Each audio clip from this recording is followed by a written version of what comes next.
दुर्योधन के मरने के बाद महाभारत युद्ध समाप्त हो गया था। धृतराष्ट्र के सभी 99 पुत्रों की मृत्यु हो चुकी थी। कौरवों की माता गांधारी, पिता धृतराष्ट्र और दुर्योधन की पत्नी भानुमति उसके शव के पास बैठकर विलाप कर रहे थे। धृतराष्ट्र रोते हुए कहने लगे कि आखिर मैंने ऐसा कौन सा पाप किया था जिसके कारण मुझे जीते जी अपने सभी पुत्रों के शवों को कंधा देना पड़ रहा है।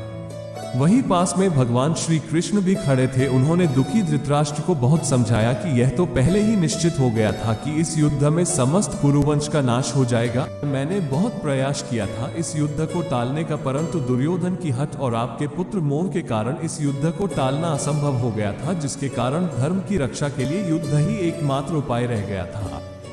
तब धृतराष्ट्र ने ये कहा कि आप कोई साधारण पुरुष नहीं है, आप तो साक्षात नारायण के अवतार हैं। आए कृपा करके आप हमें बताइए कि आखिर मैंने ऐसा कौन से पाप किया जिसके कारण मुझे अपने 99 पुत्रों के शव उठाने का भीषण द्वेष प्राप्त हुआ। तब श्री कृष्णा जी ने अपने योग बल से धृतराष्ट्र के पिछले जन्मों को देखना प्रारंभ किया।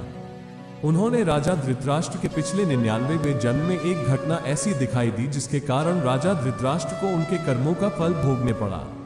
भगवान कृष्ण ने बताया कि कोई भी अपने कर्मों के फल से नहीं बच सकता है, चाहे वो अच्छे हो या बुरे। अतः उन्होंने धृतराष्ट्र के पूर्व जन्म में घटित हुई उस घटना को बताया। क्या थी वो घटना? भगवान श्री कृष्ण ने बताया कि धृतराष्ट्र ने अपने पिछले 98 जन्मों में बहुत से पुण्य किए, लेकिन वह अपने 99वें जन्म में एक भील राजा था जो अपनी प्रजा को बहुत प्रेम करता था। उसकी प्रजा भी उसे बहुत सम्मान देती थी। उसके राज्य में सभी खुश थे। उनके राज्य में एक भील पति पत्नी मलन और कोनी रहते थे। उनके कोई संतान नहीं थी। कोनी इसी बात को लेकर अक्सर रोती रहती थी। एक दिन कोनी अकेले में बैठकर रो रही थी। इतने में उसका पति मलंग आया और उसने उसे शांत कराने की बहुत कोशिश की और कहा कि अगर तुम दुखी होगी तो ईश्वर को भी दुख होगा, और अपनी सौगंध देते हुए कहा कि अगर अब तुम रोगी तो मेरा मरा मुख देखोगी। तब कोनी शांत हो गई और कभी भी न रोने का निश्चय किया। कुछ दिन बीत गए और एक दिन मलन जब शिकार पर गया तब कोनी चावल बीनने में लग गई। थोड़ी देर बाद वहीं पर कुछ चिड़िया आ गई और चावल के दाने चुगने लगी। देखते देखते वहां बहुत सी चिड़िया आ गई। ऐसा प्रतिदिन होने लगा। कोनी ने अपने पति से बोलकर उन सभी चिड़ियों के लिए घर बनवा दिया। अब वो सारी चिड़िया वहीं रहने लगी। कोनी उन सभी पक्षियों को अपने बच्चे की तरह मानने लगी थी। एक दिन मलन जब शिकार पर गया, लेकिन दिन भर उसे कोई भी शिकार नहीं मिल पाया। फिर उठाए एक पेड़ पर कुछ पक्षी दिखे। वो उन पर अपने बाण से निशाना साधा। अचानक उसे उन पक्षियों के बीच उसकी पत्नी दिखाई दी, जो उससे गुस्से में कह रही थी कि जिसे मैं अपने बच्चे की तरह मानती हूँ, क्या तू उसे मारेगा? इतना सुनकर मलंग का मन परिवर्तित हो गया और उसने उसी समय निश्चय किया कि वो अब कभी भी किसी पशु पक्षी का आंखें शिकार नहीं करेगा। घर आकर उसने ये सारी बात अपनी पत्नी को बताई। उसकी पत्नी ने पूछा कि अब वो क्या करेगा, तो मलंग ने कहा कि अब मैं खेती करूंगा। कोनी बहुत खुश हुई। उसने मलंग से सोमनाथ बाबा के दर्शन की इच्छा प्रकट की। ये सुनकर मलंग भी तैयार हो गया, लेकिन उनके आगे एक समस्या थी। वो दोनों उन सभी पक्षियों को यात्रा पर कैसे ले जाते? दोनों उन पक्षियों को अपने बच्चों के समान मानते थे। मलंग ने कहा कि वो अपने पक्षियों को राजा के पास छोड़ देगा, फिर यात्रा पर दोनों जाएंगे। इस पर कोनी ने सहमति जताई और कहा कि राजा के पास तो हमारे बच्चे बहुत ही सुरक्षित रहेंगे।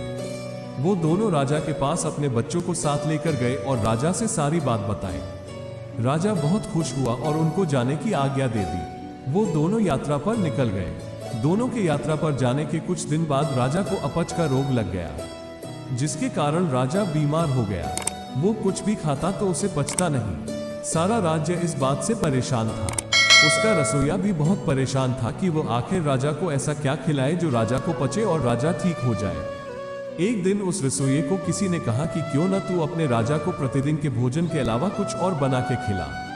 रसोइया इस बात से सहमत हो गया कि शायद मेरे ऐसा करने पर राजा का रोग ठीक हो जाए। उसने फिर मलंग और कोनी के पक्षियों में से एक का मांस बना के राजा को दिया, जिसे खाकर राजा ठीक हो गया। फिर उसने प्रतिदिन राजा को उन्हीं पक्षियों का मांस बनाकर राजा को खिलाया। धीरे धीरे करके उसने सभी 99 पक्षियों को भोजन के रूप में राजा को खिला दिया।